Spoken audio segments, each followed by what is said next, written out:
9 minutos de la mañana. Estamos ya, ahora sí, instalados en el tema electoral, como ha venido ocurriendo ya en varios días, pero ahora estamos con el equipo mayor en pleno para conversar sobre las elecciones en octubre y todos los pasos previos que hay que dar. Está, por supuesto, el doctor Francisco Tábara Córdoba, presidente del Jurado Nacional de Elecciones, el doctor Mariano Cucho Espinosa de la OMPE y el doctor Jorge Luis Irribarren Lazo de RENIEC. Doctores, muy bienvenido, gracias por estar con nosotros. La primera cosa que vamos a tratar es si en efecto se están cumpliendo con los plazos, no habrán apremios, están preparándose las cosas convenientemente. El hecho es que hay una enorme cantidad de candidatos y que los expedientes son absolutamente voluminosos y que por lo tanto ya están en realidad desbordados. ¿Qué se va a hacer frente a todo esto? Doctor Francisco Tábara, bienvenido. Muy buenos días, don Raúl, buenos días, Ricardo, buenos días, Patricia. Bienvenido, doctor. En efecto, ya en el Mundial estamos en las semifinales y aquí estamos entrando en la recta final de este proceso electoral. En esperanza que no haya muchos lisiados, ¿eh? Muchos lesionados, mucho herido. Muchos lesionados. Sí. Este es el proceso electoral masivo y más laborioso, no digo complejo porque mi amigo Mariano Cucho pone la cuota de optimismo, pero que más trabajo le da al sistema electoral, ¿no? Se vamos a elegir 25 presidentes regionales, 25 vicepresidentes, 195 consejos municipales provinciales y 1.647 gobiernos municipales distritales, es decir, más de 12.000 autoridades municipales. Ya tenemos inscritos más de 100.000 candidatos y cerca de 14.000 listas. Es una fiebre pues electoral que se vive en el país, ¿no? Pero estamos preparando, ahora trabajamos en forma coordinada con OMPE y con RENIEC, tenemos reuniones periódicas de coordinación y eso creo que le da un potencial sinérgico al sistema electoral para enfrentarlo en la mejor forma. Complejos, pero en la certeza de que trabajamos de buena fe y poniendo todo nuestro esfuerzo, nuestra capacidad, nuestra eficiencia al servicio de la ciudadanía, ¿no? Ya se recibieron todas las inscripciones, es decir, ya nadie se puede inscribir para las elecciones, ¿no es cierto? Ya terminó anoche a las 12 de la noche, ya fue la hora límite. Pero me imagino que de presentación, y sigue el trabajo, la gente trabaja noche y día. Así, de depuración, viene la etapa, ¿no? de calificación y luego vendrá la etapa ya de publicación de cuáles son las listas expeditas que cumplieron los requisitos formales, pasamos a la etapa de las tachas, etcétera, etcétera. Así es. Entonces, ¿la OMPE es la que se va a encargar de evaluar los expedientes? ¿Cuál es la mecánica? ¿Cómo es la división del trabajo? No, la evaluación de los expedientes está a cargo del jurado. De los jurados electorales especiales que para esta elección masiva hemos establecido 96 jurados electorales especiales en toda la República. Ya. Sí, versus 91 que fueron en las elecciones homólogas pasadas del 2010. ¿Y nadie más los puede ayudar en esa labor? No sé, me imagino. Tenemos alianza con la sociedad civil también. Claro, ahora hemos suscrito una carta por una declaración por la democracia. Estamos pasándole la información también, por ejemplo, a la SBS, a la Contraloría General de la República, al Poder Judicial. Hemos suscrito convenios para revisar en línea ya los antecedentes judiciales. Miren lo que estamos. Tenemos que recurrir al Poder Judicial para evaluar lista de candidatos, que se supone deberían ser, en el plano de lo ideal, ¿no?, ciudadanos ejemplares que buscan ponerse al servicio de la ciudadanía. Pero así estamos. Sobre todo, sí, claro, uno se alimenta de la realidad y vemos después que resultan candidatos que ocultaron información, tratamos de evitar eso. No hay país que sea un Olimpo. No hay país ideal. Pero en la medida precisamente de que han avanzado los tiempos y las herramientas tecnológicas al alcance de todos, esta tarea de verificación, estos filtros con el Jurado Nacional, entre el Jurado Nacional de Elecciones, RENIEC, la OMPE, el Poder Judicial, ahora eso es más fácil. No iría fácil, pero sí creo que va a ser más rigurosa la fiscalización de las hojas de vida, de la declaración de vida. Ahora, el primer responsable aquí de la fiscalización de las hojas de vida de sus candidatos debe ser su partido político, efectivamente. Bueno, también la ciudadanía y obviamente el sistema electoral hace lo suyo. ¿Cuál es, efectivamente, ese es el deber de los partidos políticos? Si no cumplen con eso, ¿cuáles son las penas para los partidos? Bueno, en primer lugar, en cuanto a la fiscalización que hacemos de las hojas de vida, si hay una omisión, una falsedad y es detectada antes del día D o poco antes del día D, que es el día de las elecciones, se le excluye al candidato. Si esta detección de la irregularidad, de la falsedad, de la omisión es después ya de la elección, lo que hacemos de acuerdo al sistema actual es derivar los actuados al Ministerio Público para que formule la denuncia correspondiente. El caso de la doctora Villarán, justamente, que es el caso más impresionante, Sí. es decir, que resulta que alguien usó su nombre y la puso en la lista del Partido Nacionalista. Sí, el caso es sencillo. El Partido Nacionalista, a través de su personero, el señor Barbosa, el doctor Barbosa, presenta X cantidad de CDs con una relación de 276.000 o 278.000 afiliados. Se ingresan al ROP y se publicitan, y hasta el día de ayer figuraba la señora, esta es la copia de la página El día web. domingo, ¿no? Hasta de ayer. Ayer Figuraba mismo en la lunes. ayer figuraba todavía en la página web del Partido Nacionalista, le hemos sacado el peruano. O sea que ella podría, pero ella no sabía, o sí sabía. Dice que no sabía, este es un problema que también el procurador lo ha derivado al Ministerio Público, ¿no? Y de repente nosotros- Pero esto es una responsabilidad exclusiva del Partido Nacionalista. Partido Nacionalista No hay emitió ninguna- ese padrón. Cualquiera de los Sí, aquí sí. presentes de repente está perteneciendo De a un repente partido. aparecemos nosotros ahí en esa relación. Pero ¿no? ¿cómo Partido puede de- ser Sí, eso? claro. Entonces, se publicita para que la gente pueda fiscalizar. Ahora, esta es una razón también aquí que está establecida reglamentariamente para que cumplan con presentar la declaración, la afiliación, la ficha de afiliación en soporte de documento. Y hay mucha resistencia de todos los partidos políticos porque dicen que esto incrementa el costo. Pero esto explica por qué pedimos el soporte físico. Es decir, la ficha en la que el afiliado ha firmado su adhesión. Está escaneada, se supone, estamos ubicando eso porque es deficiente el sistema digital que utilizó el Partido Nacionalista para Para presentar enviar esta esa relación de nota. afiliados. Pero le reitero que es un error del Partido Nacionalista, no del sistema electoral, menos Claro, del ellos Estado. enviaron un varón en pero junio, usted ha ¿no? dicho, le estamos diciendo que es un error, pero usted ha dicho que en realidad ha habido suficiente tiempo para que la señora Villarán se percate de que están usando su nombre. Ella no se dio cuenta. No, ha sido una denuncia Una periodística. denuncia periodística. El Mucha fin de semana. periodística, claro. Los medios de prensa también ayudan a fiscalizar. Y aparece por ahí la señora, entonces se arma este incidente, que hay como todo proceso electoral hay incidencias, y se aclara. El responsable aquí es el Partido Nacional, el personero del Partido Nacionalista. No, en absoluto no la el sistema- señora Villarán. Yo creo que no, en absoluto, ni el sistema electoral tampoco. Bueno, no, desde el momento que ella dice que no ha firmado No ha nada. firmado Pues, Y nada. desde que el mismo personero el día domingo presenta. les envía al Jurado Nacional de Elecciones una solicitud para que desafilien a la señora Susana Villarán, que ellos habían inscrito indebidamente. Y lo reconocen. utilizando el vocablo que era una información insubsistente. ¿No? ¿Qué significa eso? Bueno, a ver, entonces, después de que se califica y se examinan los expedientes, ¿qué pasa a continuación? ¿Dónde interviene la OMPE, por favor? Cuéntanos. La UPE interviene una vez que ya se ha realizado la fiscalización, el análisis de todas las hojas de vida. El Jurado Nacional de Elecciones entrega a la OMPE la lista de los candidatos por cada provincia, distrito, y luego con esa lista final nosotros preparamos, digamos, la cédula de votación. La cédula de votación más o menos va a ser el 2003. trabajo ahora más fuerte es el que corresponde a estudiar las candidaturas. Las hojas de vida. Las hojas de vida. Sí, sí, Efectivamente. un trabajo muy laborioso. ¿Van a alcanzar el tiempo?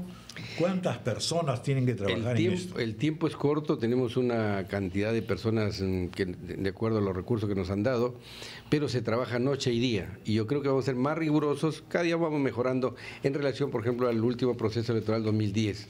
No decimos que vamos a ser infalibles, no, porque somos seres humanos, pero se va a trabajar noche y día para tratar de comprender y hacer de la manera más eficiente la revisión o fiscalización de las llamadas hojas de vida, ser más riguroso, ¿no? Para evitar sorpresas después, ¿no? Bueno, pero ahí es donde podrían echar mano de la sociedad civil, ¿no? Ya que tenemos tantas universidades, doctor Tábara, ¿por qué no le manda un poquito a cada universidad en cada Tenemos- región? a modo de ¿no? práctica. A modo de En este práctica. momento las universidades mejor ni tocarlas. Pero se podría hacer un plan piloto de pronto, ¿no? Es un tema. Tenemos también convenio con la red de universidades, sí, Claro. con la Contraloría, o sea, todos trabajan en Darle forma, su forma paquetito de- conjunta. Vamos a Hojas hacer de una vida. pausa y continuamos, la verdad.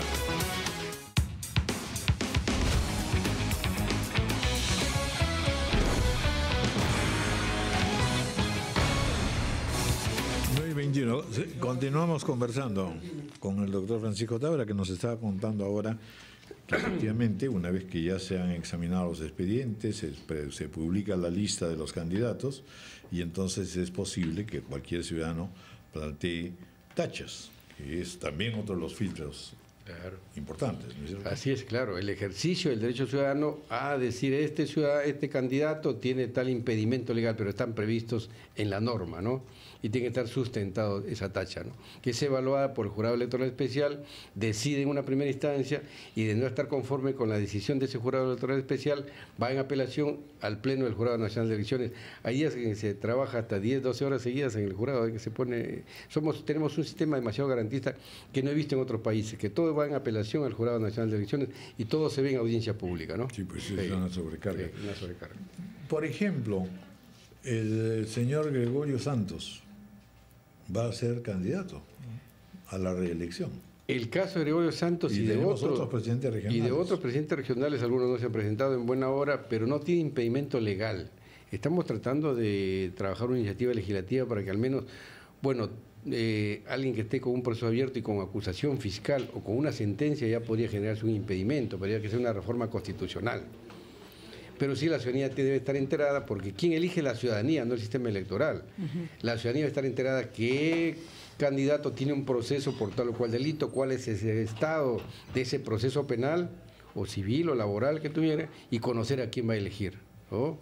La RENIEC en ese punto de evaluación de los candidatos tiene necesariamente que intervenir, dando información sobre los candidatos, cómo se opera allí. El papel de RENIEC, que juega RENIEC en el proceso electoral, se centra básicamente en dos aspectos. En primer lugar, en lo que es el padrón electoral.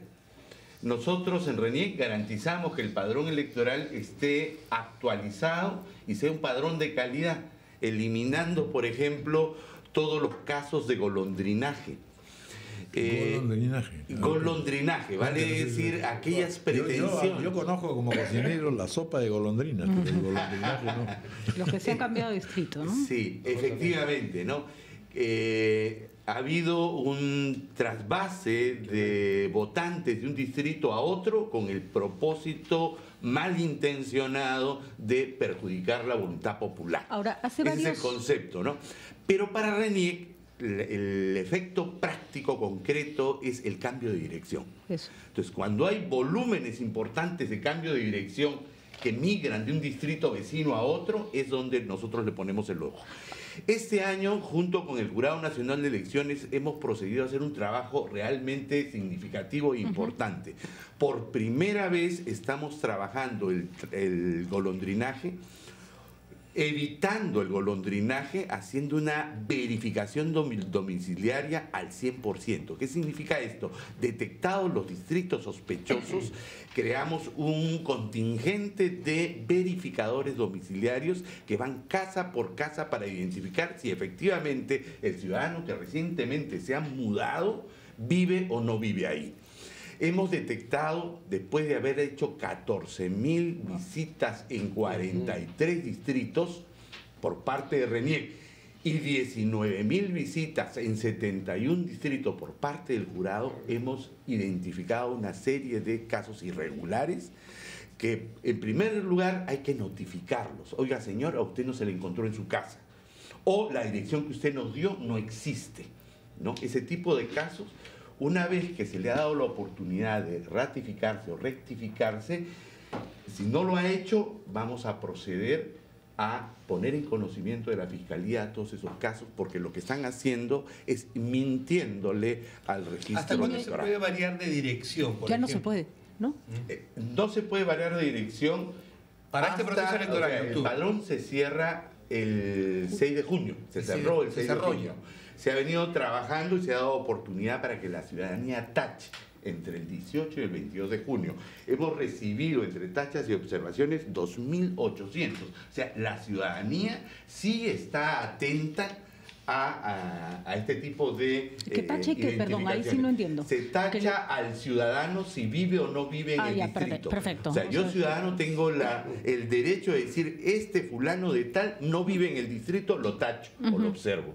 Y este tipo de casos son verificados, analizados por RENIEC, y si fuese el caso, los observamos. Con las personas... Por favor, al micro más, ¿no? ¿Qué pasa con las personas que han sido observadas? Obviamente el caso pasa a fiscalía porque es un hecho doloso, Correcto. pero en términos de votación, o sea, yo fui y cambié mi distrito de Miraflores a La Molina, ¿quiere decir que no puedo votar en estas elecciones? ¿Dónde puedo votar? Porque me imagino que también habrá casos sospechosos que de pronto no ha pasado nada. Eso se verá en fiscalía ya cuando se termine la investigación. De acuerdo con las normas vigentes, si se identifica que esa transacción, ese cambio de dirección es doloso, o por lo menos no se ratifica, después de la verificación o la fiscalización del jurado, lo que hacemos es anular esa transacción. Vale decir, de acuerdo con las normas, retrotraerla a la situación anterior. Y esa persona tiene que ir por un DNI nuevo con su dirección original, digamos. Exactamente. Se le notifica y se le dice, señor, la dirección válida en RENIEC es esta, usted votará en ese distrito. De acuerdo. De acuerdo. Importante. Bien, entonces vamos a entrar a otro terreno que es el que se refiere a algo que nosotros en el Instituto de Integración hemos estado siguiendo y que tiene que ver ya con las reformas en realidad a la ley electoral y las candidaturas, etcétera. Y ahí una de las cosas, yo incluso llamé para consultar si efectivamente cómo era la situación. Digamos, la ley consagra que los partidos políticos pueden recibir un dinero, un pago, sobre la base de la votación obtenida de parte del Estado peruano, para garantizar, en fin, que justamente tengan posibilidades más o menos iguales todos los partidos y darles un poco de fuerza. Esto, como bien sabemos, en general genera muchas resistencias en la población. Según las encuestas, en realidad, la población dice no se les debe financiar a los partidos políticos. Pero lo que parece curioso es que existe la norma para que sí se dé el dinero. Y existe también hasta el cálculo de cuánto es lo que deben recibir los partidos. Sin embargo, nunca se ha ejecutado porque el Ministerio de Economía no incluye en su presupuesto este gasto o esta subvención. Y lo que uno se pregunta es ¿por qué los partidos políticos no han protestado? Es una cosa rarísima, porque en el fondo este sistema, si es que en efecto, primero, si no se da el dinero, después no nos quejemos de que los partidos están buscando un financiamiento ad hoc y medio irregular. Pero por eso es sorprendente que partidos que son, en fin, institucionalizados, serios, etcétera, no digan, oye, es el colmo que no nos estén dando a lo que la ley exige. A ver, cuéntenos un poco, porque es una situación curiosísima, la verdad. Sí, efectivamente, don Raúl, usted tiene la razón. La ley es muy clara, debe atenderse con el financiamiento público directo. Sin embargo, hay una disposición transitoria en la ley que dice que dependiendo de los recursos que cuente el país, ¿no? Pero la situación económica del país, desde el año 2002, ha ido modificando y hoy ya tiene un componente adecuado de crecimiento, por lo tanto, sí. Además, ya los presupuestos están previstos. Nosotros en OMPE, desde el año 2007 se viene presentando al Congreso, al Ministerio de Economía y Finanzas, demostrando que debe haber un cambio de paradigma en la asignación de los recursos a los partidos políticos. Lo que pasa es que acá, usted lo manifestó, hay un tema, un prurito que los partidos políticos manifiestan o no aceptan porque ellos dicen, nosotros somos calificados, todavía los partidos políticos son calificados con una baja nivel de la población, por lo tanto, la población inmediatamente, si reciben el financiamiento público, ya la población inmediatamente saldrá a través de los medios de comunicación y diga, ¿cómo? Tienen baja calificación y están recibiendo financiamiento. Pero les debo contar algo. Hoy, cuando hemos estado haciendo la asistencia técnica a los partidos políticos, algunos partidos políticos que teníamos que darle una asistencia para el tema de la votación, no tenían locales distritales para la votación. Significa que faltaba el elemento fundamental, que es el financiamiento, para organizarse, para ser más competitivo, para no estar buscando, para ser mucho más responsables, para que se organicen, para que se capaciten, para que puedan generar un nivel de competitividad en los partidos políticos, que creo que es importante, como en otros países, en el caso, por ejemplo, de Panamá, ¿no? Son 3 millones de electores y reciben más de 50 millones de dólares de financiamiento. a los partidos políticos. Si hacemos una comparación y aquí nos reciben, efectivamente, Bueno, el tema de financiamiento eso permite luego una fiscalización tanto del Estado como de la ciudadanía sobre los partidos, porque están recibiendo efectivamente una bonificación del Estado. Claro, efectivamente, en eso nosotros participamos en la fiscalización. Hoy estamos tratando también de hacer la fiscalización de la rendición de cuenta de los ingresos y los gastos. Y ahí también seríamos mucho más exigentes, y la población sería mucho más exigente, porque la ley establece típicamente para gastos específicos, como la organización, como el estudio de investigación, porque es importante conocer la verdadera realidad del país, es conocer la verdadera realidad del distrito, saber cómo darle una solución, cómo entender y que los políticos pues también sean competitivos. Creo que eso es sumamente importante, el financiamiento público directo, Raúl. Muy bien, vamos a hacer una pausa, 9:32, y doctor Tábara, entonces hablaremos un poco de los cambios a la ley electoral.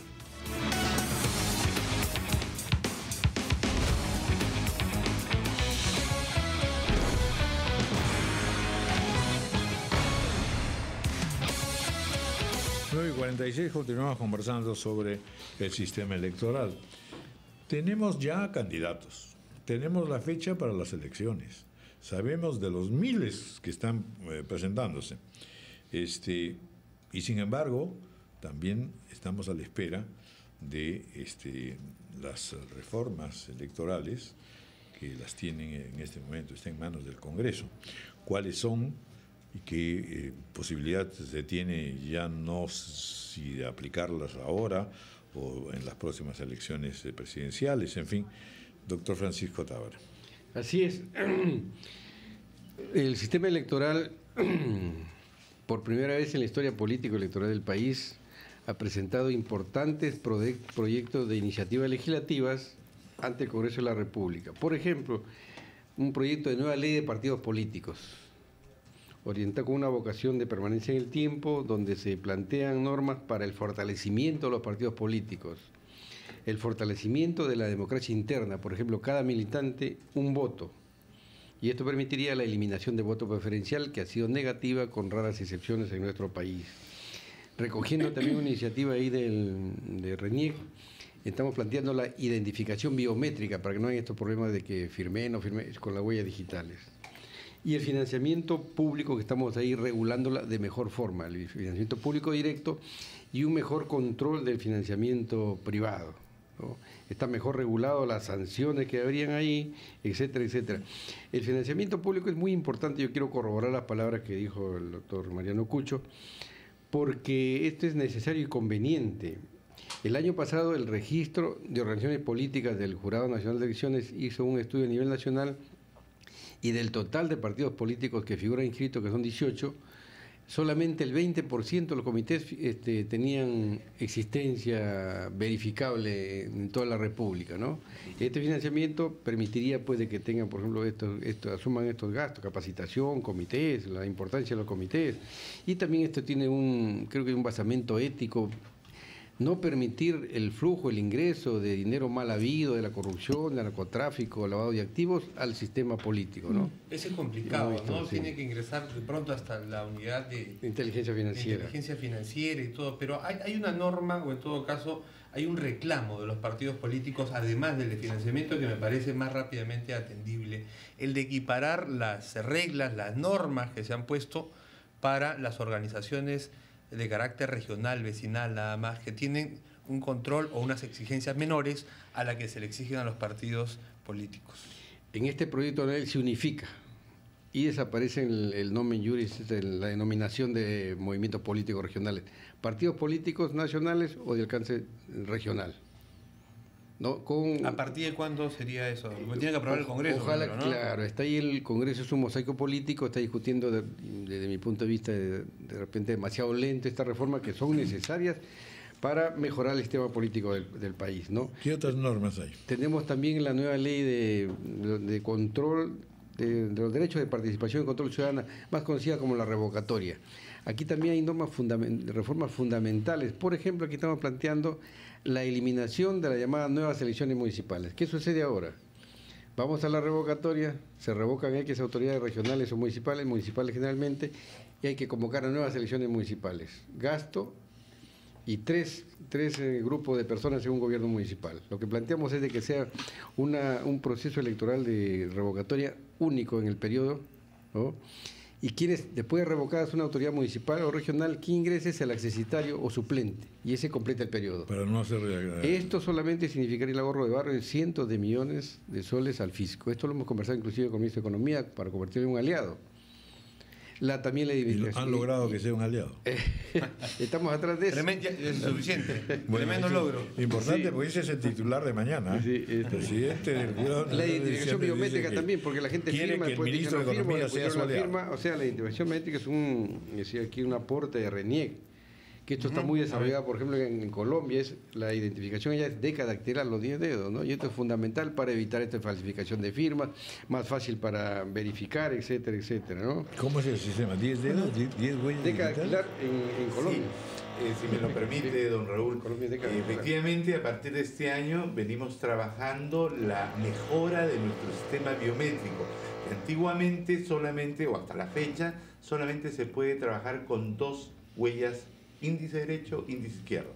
Entonces, en la nueva versión que estamos implementando vamos a poder capturar las 10 huellas de la mano y además vamos a capturar la imagen facial. Entonces vamos a tener 2 mecanismos de biometría, las 10 huellas y la imagen facial. Según los expertos internacionales en estos temas, siempre es importante tener una biometría alternativa porque siempre una falla. Entonces ya las huellas se sabe que con el tipo de oficio y con el tiempo se van deteriorando. Entonces trabajar con una biometría alternativa como es la facial es muy importante.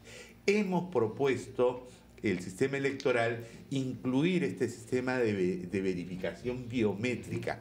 ¿Por qué razón? Porque la experiencia nos ha enseñado, ya llevamos más de 10 años trabajando la verificación de firmas, que solamente el 30% de las firmas que se entregan son válidas, el 70% son inválidas, vale decir, son candidatas a ser denunciadas a la fiscalía.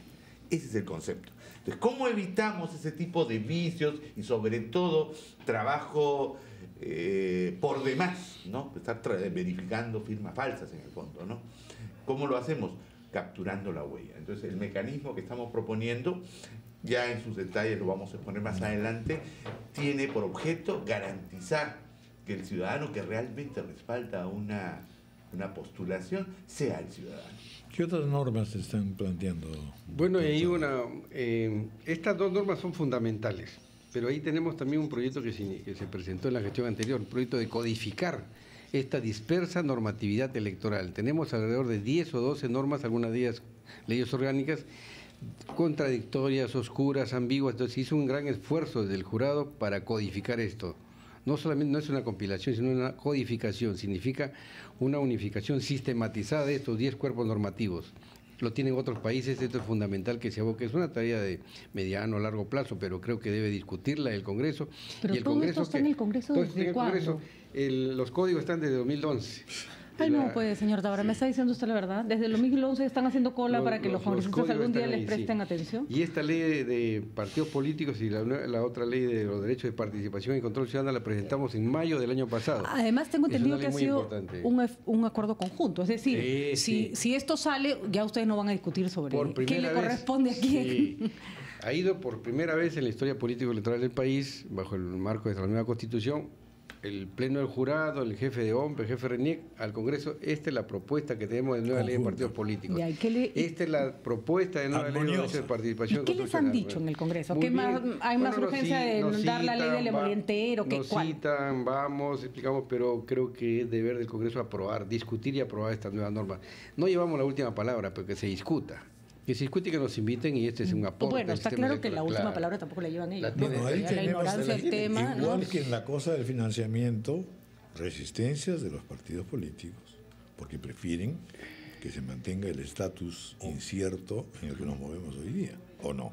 Yo creo que el financiamiento es una necesidad, tiene un trasfondo ético, y aquí la prensa creo que cumple un rol fundamental. La prensa está formando parte de este movimiento que hemos generado por la reforma político-electoral, que lo estamos llevando inclusive a provincias. ¿no? Y aquí también la prensa debe apoyar este financiamiento público, porque si bien está regulada la franja electoral, indirectamente es un financiamiento. Lo que habría que hacer entender a la ciudadanía que el financiamiento público es una variable más de esta forma de financiamiento y las ventajas que trae el sistema político electoral. Fiscalización. Poder fiscalizar y evitar el ingreso de recursos de procedencia ilícita, llámese al narcotráfico, corrupción, lavado de activos, etcétera, etcétera. Y el monto es mínimo, son 12 millones de soles por año que debería aportar el Ministerio de Economía, ¿no? El impacto en el presupuesto es irrelevante. Creo que valdría la pena intentar esta mejora a través del financiamiento para los partidos políticos, ¿no? Doctor Mariano Cucho Espinosa, ¿cuál es el papel que le corresponde al elector? Porque también allí tenemos un problema de pasividad, de decepción, de poco interés, y por eso hay quienes dicen, bueno, la verdad es que el voto no tiene por qué ser obligatorio, porque yo no creo en el sistema, no me gusta ninguno de los candidatos, en fin, ahí... Don Raúl, efectivamente, el voto es un derecho, pero también es una obligación. Es un nivel de responsabilidad de todos los ciudadanos elegir adecuadamente con conocimiento objetivo de los candidatos. Para ello nosotros planteamos 3 indicadores.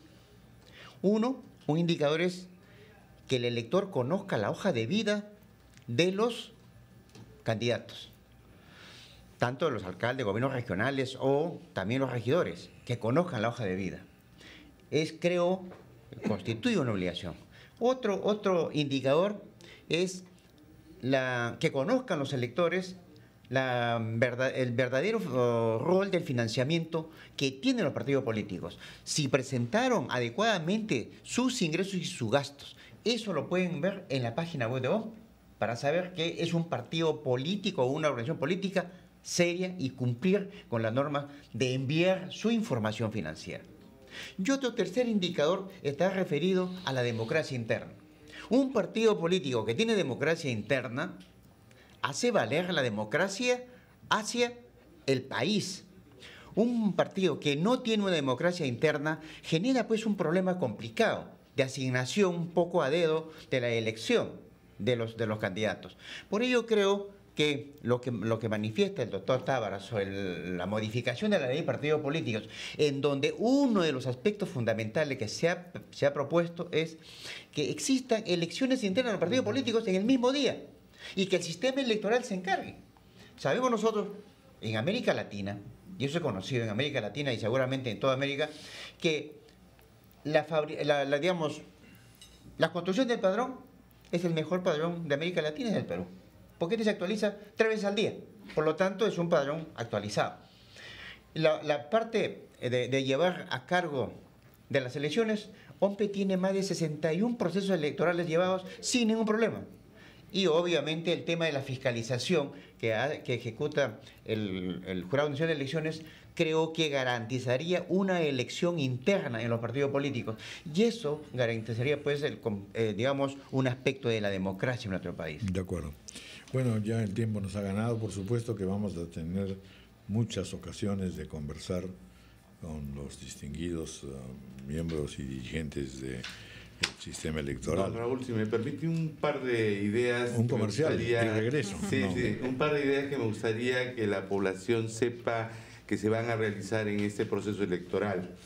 Por un lado, por primera vez estamos implementando el padrón georreferenciado, que le permitirá a la OMPE poder hacer el voto domiciliario, que los ciudadanos puedan votar lo más cerca a su domicilio. Vamos a entregar a OMPE 15 distritos de Lima ya georreferenciados. Un trabajo arduo a partir de catastros con apoyo de las municipalidades para saber y poder identificar dónde viven los ciudadanos. De acuerdo. Segundo, también hay novedades en el voto electrónico. OMPE está preparando para esa oportunidad la ampliación. Aquello que se hizo en Pacarán en un solo distrito, hoy día creo que son 7 distritos. Eso es muy importante para que la ciudadanía sepa que este tipo de innovaciones se están implementando. Gracias. Muy bien, entonces quedamos en que vamos a mantener un contacto constante. Yo tengo que decir que el doctor Tábara ya ha hecho mención es un ilustre conocedor de Vallejo. Y entonces vamos a recitar uno de sus versos para el trabajo que les espera. Hay, hermanos, muchísimo que hacer. Muchas gracias. Muchas gracias a ustedes. 10 en punto de la mañana. Vamos inmediatamente a ir a Brasil y tendremos también toda la información sobre los peruanos fallecidos en este accidente eléctrico.